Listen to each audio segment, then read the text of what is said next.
కోట్లు అంటే 1,00,000 కోట్ల రూపాయలు. మొదటి దశలో తీసుకున్న ఈ 50,000 ఎకరాలకి దిక్కు లేదనుకుంటే, మొదటి దశలో తీసుకున్న ఈ 50,000 ఎకరాలకే దీనికి అయ్యే 1,00,000 కోట్ల రూపాయలకు దిక్కు లేదు అని అనుకుంటే,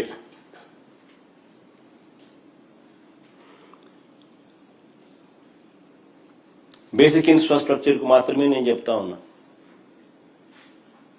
ఈ 50,000 ఎకరాలలో బేసిక్ ఇన్ఫ్రాస్ట్రక్చర్ మాత్రమే, రోడ్లు, డ్రైనేజీలు, కరెంటు, నీళ్లు, ఇటువంటి బేసిక్ ఇన్ఫ్రాస్ట్రక్చర్కి అయ్యే ఖర్చే ఎకరాకు 2 కోట్ల చొప్పున 1,00,000 కోట్ల రూపాయలకు దిక్కు లేదనుకుంటే, రెండో దశలో మరో 50,000 ఎకరాలు తీసుకుంటానని చెప్తా ఉన్నాడు. అందులో సుమారు 20,000 ఎకరాలకు ఇప్పటికే నోటిఫికేషన్ కూడా ఇచ్చేశాడు. రెండో దశకు సంబంధించి రెండో దశలో 50,000 ఎకరాలకు గాను 20,000 ఎకరాలకు ఇప్పటికే నోటిఫికేషన్ కూడా ఇచ్చేశాడు. ఈ లెక్కన రాజధానిలో 1,00,000 ఎకరాలలో, వెరీ ఇంపార్టెంట్ పాయింట్, ఈ లెక్కన రాజధానిలో 1,00,000 ఎకరాల్లో తీసుకున్న 1,00,000 ఎకరాలలో కేవలం రోడ్లు వేయడానికి, కేవలం కరెంట్ ఇవ్వడానికి, కేవలం నీళ్ళు ఇవ్వడానికి, కేవలం డ్రైనేజ్ కనెక్షన్లు ఇవ్వడానికి, ఇటువంటి బేసిక్ సదుపాయాలను కల్పించడానికి ఈ లెక్క ప్రకారమే, ఈయన ఇచ్చిన లెక్కల ప్రకారమే ఎకరాకు 2 కోట్ల రూపాయలు ఇంటూ 1,00,000 ఎకరాలు అంటే ఏకంగా 2,00,000 కోట్లు కావాలి.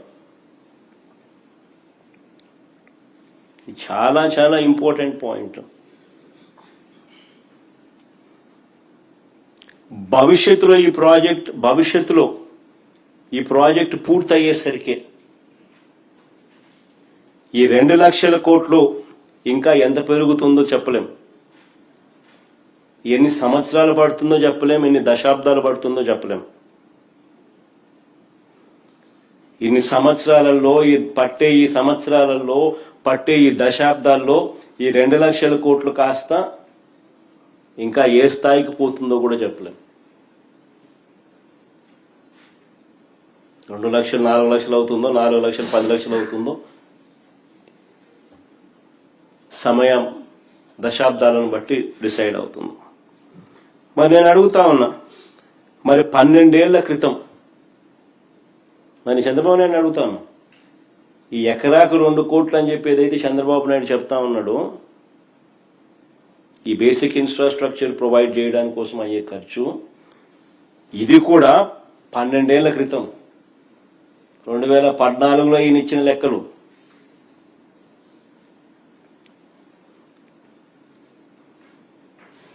పన్నెండేళ్ల క్రితం లెక్కల ప్రకారమే 2,00,000 కోట్లు పెట్టాల్సిన ఈ చంద్రబాబు,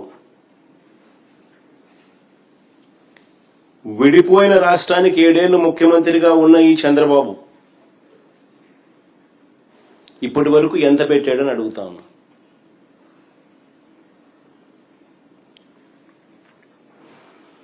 రెండు 2014 నుంచి 19 మధ్యలో తొలి 5 ఏళ్లలో ఈయన పెట్టింది కేవలం 5,335 కోట్లు.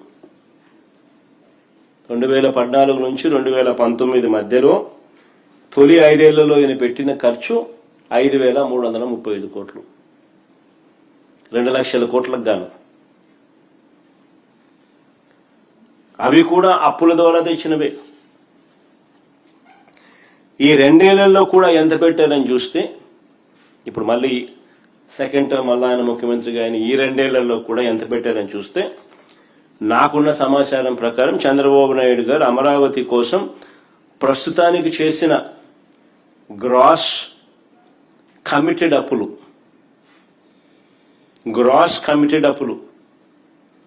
47,000 కోట్లలో ఇప్పటికే డ్రా చేసింది 13,000 కోట్లు.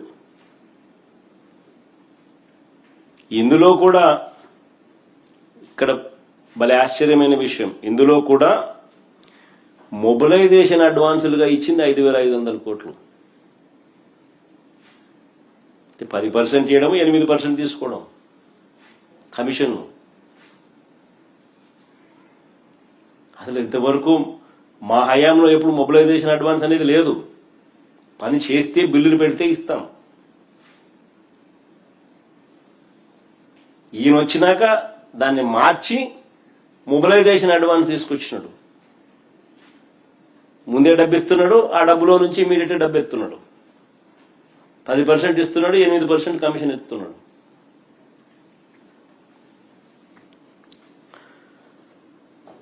కేవలం 2,500 కోట్లు మాత్రమే బిల్లుల కింద ఇచ్చాడు ఈ రెండేళ్లలో. కేవలం 2,500 కోట్లు మాత్రమే బిల్లుల కింద ఇచ్చారు. ఇంకా ఆశ్చర్యం ఏమిటో తెలుసా, 960 కోట్లు డైవర్ట్ కూడా చేసినారు. 960 కోట్లు డైవర్ట్ కూడా చేసినారు. అంటే ఈయన 7 ఏళ్ల కాలంలో ఈయన ఖర్చు చేసింది ఇప్పుడు 2,500 కోట్లు, అప్పుడు 5,335 కోట్లు, అంటే దాదాపుగా 8,000 కోట్లు.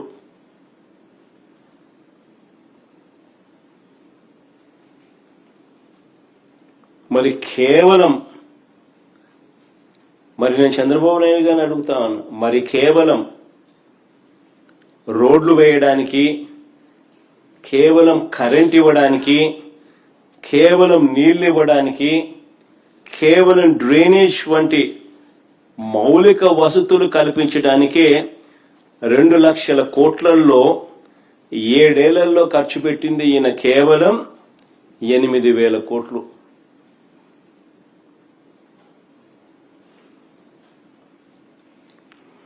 మరి 7 ఏళ్లలో 8,000 కోట్లు పెడితే ఇక 2 లక్షల కోట్లు పెట్టడానికి ఎన్ని సంవత్సరాలు పడుతుంది, ఎన్ని దశాబ్దాలు పడుతుంది?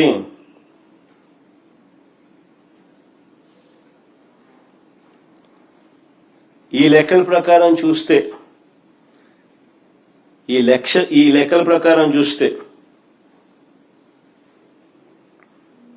అందరూ కూడా ఆలోచన చేయాలి ఈ విషయాలన్నీ కూడా.